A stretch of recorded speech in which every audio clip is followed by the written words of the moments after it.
When we were tasked with designing an app to assist people on the autistic spectrum, our minds immediately went to a tool for education. We knew AR was going to be involved, so we thought, what is the best way to use it? We did our research on the topic, looked at what tools have already been made, and spoke with people who have experience with autism, and decided that we wanted to build a tool to help a user visualize and retain letters and words through captivating interactivity.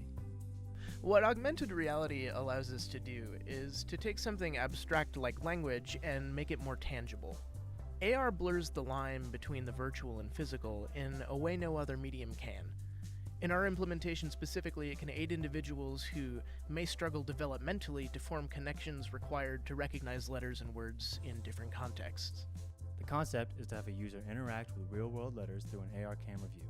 Through the camera, they can see that letters are highlighted and interactable. When the letters are touched, it plays their respective sound, and when they spell a word, it makes sure that that word is spelled correctly and then says it back to them while displaying it on the screen. We built the app using a model view controller design pattern. The AR scene view renders nodes on top of letters within the camera view. Those nodes are then stored within the model so they can be referenced by the controller, which takes care of spell checking, playing audio, and session management. From the very beginning, we knew we wanted to prioritize building an app that is easy to use and understand. The user interface is one of the most important parts of any app. We made sure that our UI is both visually appealing and intuitive. When you tap on a UI element that is interactable, the code recognizes the UI gesture and triggers the corresponding event. Audio and visual feedback let the user know their gesture has been processed.